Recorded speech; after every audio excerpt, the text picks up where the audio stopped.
Have you ever found yourself sitting at home alone, maybe enjoying a quiet cup of tea, and suddenly thought, is this what life looks like now? Not in a sad way, just a curious one. Maybe the house feels a bit quieter these days. Maybe the days feel longer, or even a little unpredictable. Living alone after 70 can be peaceful, freeing, even joyful, but let's be honest, it can also bring up questions we didn't expect to ask ourselves. And here's the thing, just because you're living on your own doesn't mean you have to feel alone. Independence doesn't have to come at the cost of safety, and safety doesn't have to come at the cost of freedom. You can absolutely have both. You can create a life that feels secure and fulfilling, one where you're in control, not just of your home, but of how you live each day in it. So in this video, we're going to talk heart to heart about what it really means to live alone after 70 and how to stay safe while staying you. We're diving into the things that truly matter, your comfort, your daily routines, how you move around your space, how you stay connected with others, and even how you prepare for emergencies without living in fear. Let's start by talking about your home. Because that's where everything begins. Your home should be your haven, not just a place you sleep or watch TV, but a place that supports you in every way. And sometimes, that starts with taking a good, honest look around. Think about this. How many little things do you do out of habit, even though they're not really convenient anymore? Maybe you still keep your favorite mug on the highest shelf, just because it's always been there. Or you have a lamp you love, but the switch is awkwardly placed, and you have to twist your arm to reach it. These may sound like small things, but they matter. Because when you live alone, the little things are what make the biggest difference. Let's imagine your typical day from the moment you wake up. Is your bed the right height for you to get in and out of easily? Are your slippers non-slip? Do you have a small table or grab bar nearby in case you need a little help standing up? None of this means you're not capable, it means you're wise. You're setting yourself up for success instead of waiting for trouble to knock on the door. One woman I knew, named Clara, had a beautiful antique rug in her hallway. It had been in her family for generations. But one day, she caught her toe on the edge and almost fell. She didn't want to remove it, it held memories, but she found a solution.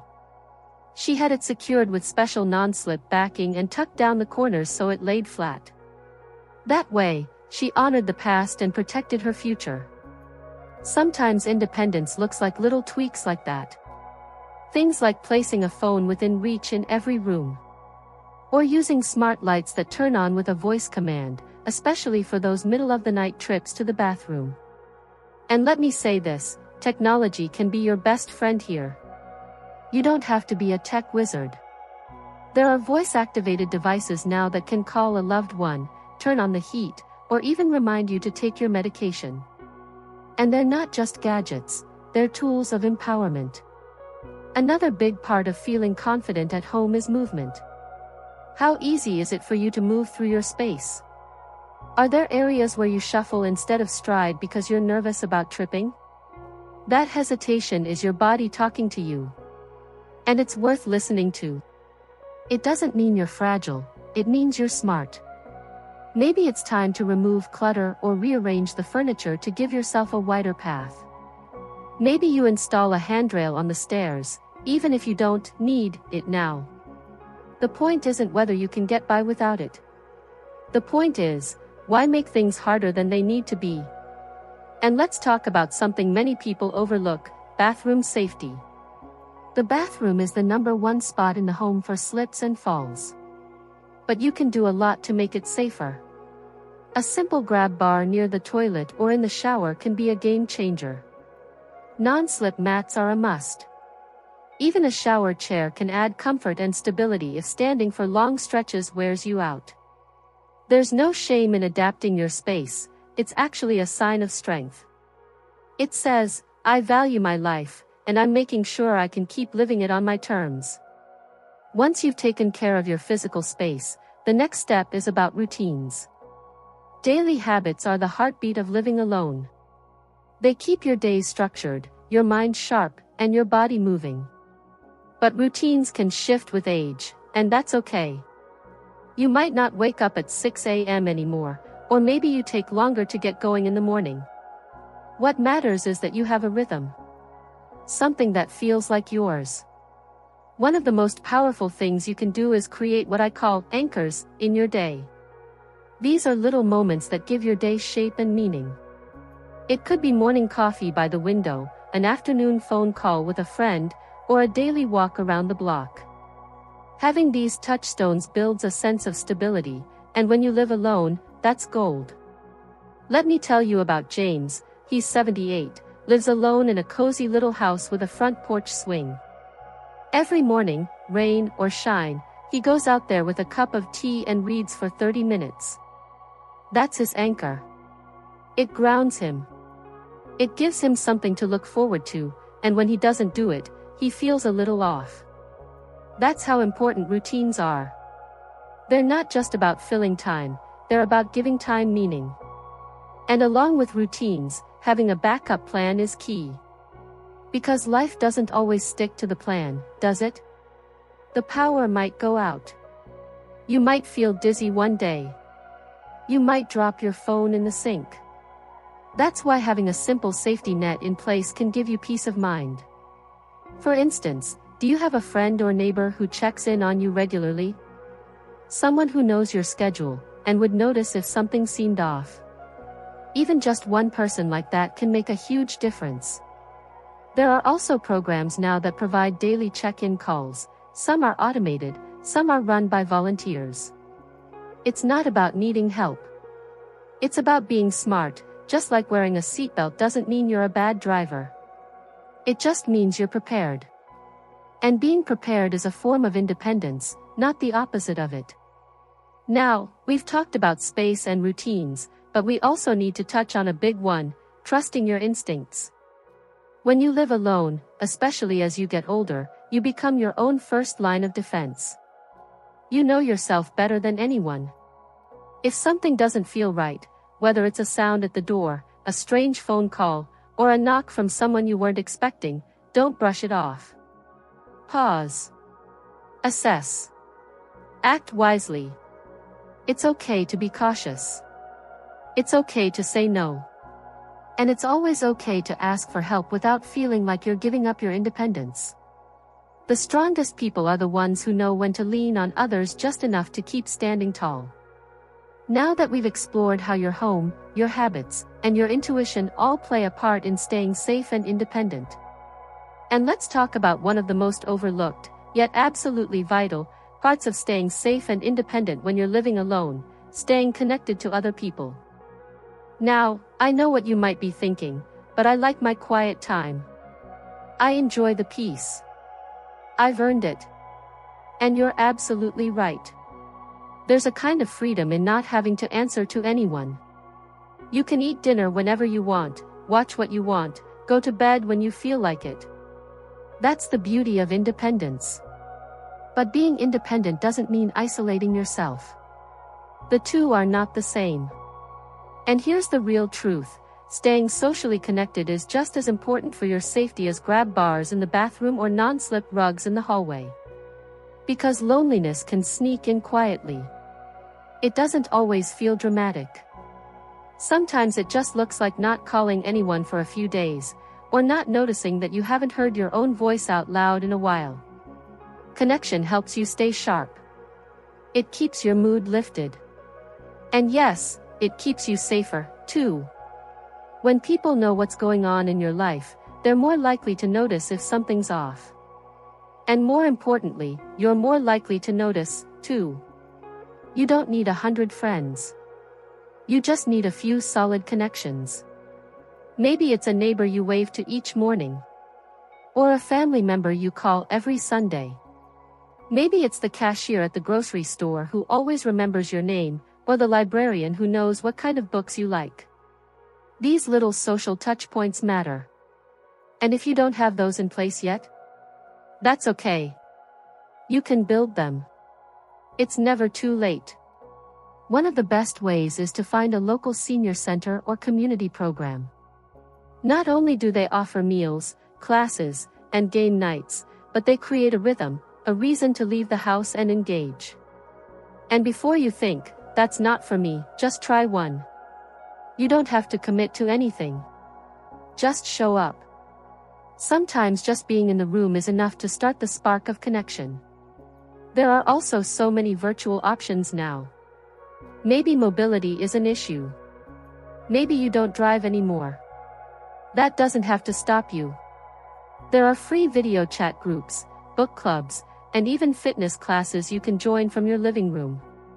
If you're unsure how to use the technology, there are programs designed specifically for older adults that make it incredibly simple. You don't need to be a tech genius, you just need to be curious enough to try.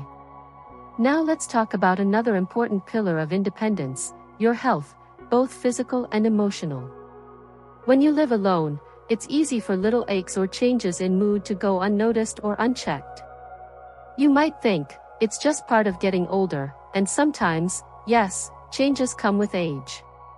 But it's important not to ignore what your body and mind are telling you. Something as simple as skipping meals or not drinking enough water can have real effects. It can lead to dizziness, fatigue, or confusion, all of which can raise your risk of accidents. So let's make this practical. Keep snacks that are easy to prepare. Stay stocked up on bottled water if you sometimes forget to refill the pitcher. Have go-to meals that you actually look forward to eating. This isn't about turning your kitchen into a gourmet restaurant, it's about nourishing yourself in a way that feels sustainable. Also, keep an eye on your mental well-being. If you notice that you're sleeping more than usual, or struggling to stay interested in things you used to enjoy, that's worth paying attention to. It's not weakness to feel down, it's human. And there is always support available. A quick conversation with your doctor, or even just reaching out to a friend and saying, "Hey, I've been feeling off lately," can make all the difference. Mental health is part of your safety, too. Exercise also plays a huge role here, and I don't mean lifting weights or running marathons. I mean gentle, consistent movement. Stretching in the morning. Walking around the block. Even standing up and sitting down a few extra times during the day. Your muscles need to stay active so you can stay strong. Not just strong for the sake of fitness, but strong enough to carry your groceries, to get up off the couch, to keep your balance when you reach for something on a high shelf. Let me tell you about Marie. She's 84 and has lived alone since her husband passed away over a decade ago. She started doing seated yoga with an online class every morning. At first, it was just to fill time. But now, she says it helps her feel energized, more confident moving around her house, and even more positive throughout the day. It's become part of her identity, something she chooses for herself. And that's what it comes down to, choice. When you're living alone, every choice you make adds up. You get to shape your life. You're in the driver's seat. Whether it's adding a motion sensor light outside your front door or simply choosing to open the curtains in the morning to let in the sunshine, you're reinforcing your independence one thoughtful decision at a time. Let's not forget about the importance of routine medical care. When you live with someone, they often remind you of appointments or drive you to the doctor. But when you're on your own, it's easy for those things to slip by. So here's a tip: set reminders on your calendar. Make a little health notebook where you jot things down after each appointment: blood pressure, new medications, changes in how you're feeling. It's not just a log, it's a record of how you're taking charge of your own well-being. And speaking of medications, this is a big one.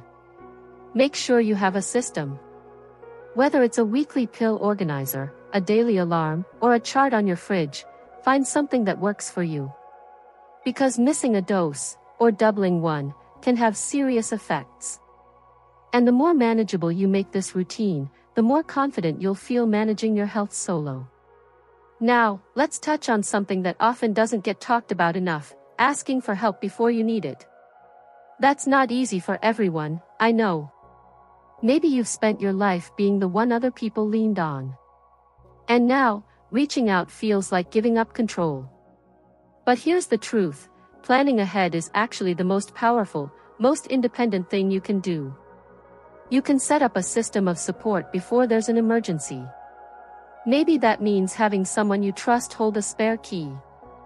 Maybe it's choosing a medical alert device and wearing it just in case. Or maybe it's setting up automatic bill pay so that you don't have to stress about missing a due date. These aren't signs of dependence. These are signs of foresight.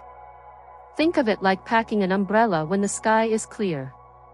You hope you won't need it. But if the clouds roll in, you'll be glad it's there. And finally, let's talk about your legacy, because independence also means being in control of your story. That includes having your paperwork in order. Not just for emergencies, but for peace of mind. When you've got a will, a power of attorney, and a list of your wishes for care, you're not only protecting yourself, you're taking the pressure off your loved ones. You're making sure your voice is heard, even if you can't speak one day. That's one of the most powerful things you can do as someone who's living alone and living well. We often think of independence as doing everything by ourselves. But true independence is about creating a life where you feel safe, supported, and in charge, whether that means leaning on a device, a friend, or a community when you need it. Now let's talk about something that might be the most important piece of this whole puzzle: how to protect your independence by protecting your confidence. Because here's the truth, your sense of safety doesn't just come from locks on your doors or handrails in the bathroom. It also comes from within. It's about how you feel about yourself. It's about believing that you're still capable, still valuable, and still in control of your life, even as the world changes around you. Living alone after 70 isn't about just getting by. It's about thriving in your own space. And part of thriving means finding ways to stay emotionally strong and mentally sharp. That might mean having a morning routine that gives your day structure. Maybe you start your day with music, or a cup of tea in the garden, or reading something that inspires you. Little rituals like these aren't just comforting, they're grounding. They remind you that your life still has rhythm, even when no one else is around to set the pace. Another way to build that inner confidence? Keep learning. Seriously. Your brain loves to be challenged. Whether it's a new recipe, a jigsaw puzzle, learning how to use a new app, or picking up a bit of a new language just for fun, these little sparks of curiosity help keep your mind sharp and your mood lifted. And let's be honest, there's something deeply satisfying about doing something new that people might assume is too complicated for someone your age. Surprise them. Better yet, surprise yourself. Now, I want to gently talk about safety again, because this is something that comes up a lot for people living alone, especially at night. Maybe you've had moments where you hear a creak and your heart skips. Or maybe walking from the garage to your door feels a little uneasy in the dark. That's completely understandable. But instead of living in that worry, let's talk about ways to take back control. Make sure the outside of your home is well lit. Motion sensor lights are great for this. Check that your locks are working properly and easy for you to use. Keep your phone charged and nearby, and think about keeping emergency contacts posted somewhere visible, like the fridge or by your front door. You might also consider getting a security system, even something as simple as a video doorbell. Many are easy to use and don't require complicated setups. It's not about being afraid, it's about giving yourself more peace of mind so that you can focus on enjoying your life, not worrying about what might go wrong. Speaking of peace of mind, let's talk about finances. I know, not the most thrilling topic, but it's a big part of staying independent. When you're on your own, it's so important to keep track of what's coming in and what's going out. Not just for budgeting, but so that no one can take advantage of you. There are some very convincing scams out there, especially over the phone and email. So here's something to remember: if someone's rushing you, asking for money, or saying something scary that demands an immediate response, that's a red flag. Always take a breath. You can hang up. You can call someone you trust to double-check. And if you're ever unsure, talk to your bank or your local police. They're there to help. You've worked hard your whole life. You deserve to have control over your money, your time, and your choices. Protecting yourself financially is just another way of reinforcing that control. Now let's swing back to something a little more joyful, because independence isn't just about being safe. It's also about being fulfilled. You might be alone, but that doesn't mean you have to be bored. In fact, this chapter of life can be one of the most creative and personally rich times you've ever had. Do you love to paint? Write? Garden? Cook? Dance in the kitchen when no one's looking? Those things matter. They're part of your identity.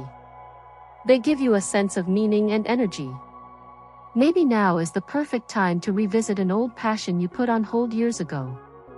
Or maybe it's time to try something completely new, just for the adventure of it. You don't need an audience. You don't need anyone else's approval. Your joy, your creativity, your exploration, it's yours. And you deserve every ounce of it. I want to take a moment here to say something that I think we don't hear enough as we get older. You're doing a good job. Even if you don't always feel that way. Even if the days are sometimes long, and the silence is sometimes loud, and the decisions feel heavier than they used to, you are showing up for yourself every day. That matters. That's strength.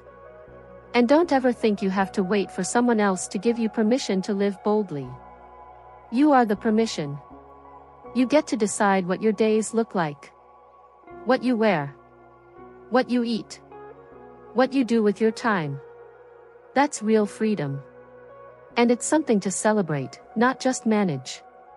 Now, if you've been feeling unsure or even a little down about living alone, let me say this, you're not alone in those feelings. There are so many people out there, maybe even watching this same video, who are on the same journey. And while every person's situation is unique, the need to feel secure, connected, respected, and alive is something we all share. You might find comfort in sharing your own experiences with others. Maybe in a local group. Maybe in a comment section. Maybe just in a conversation with a friend. You never know who might be encouraged by your story. So, as we come to the end of this conversation, I want to leave you with a few thoughts.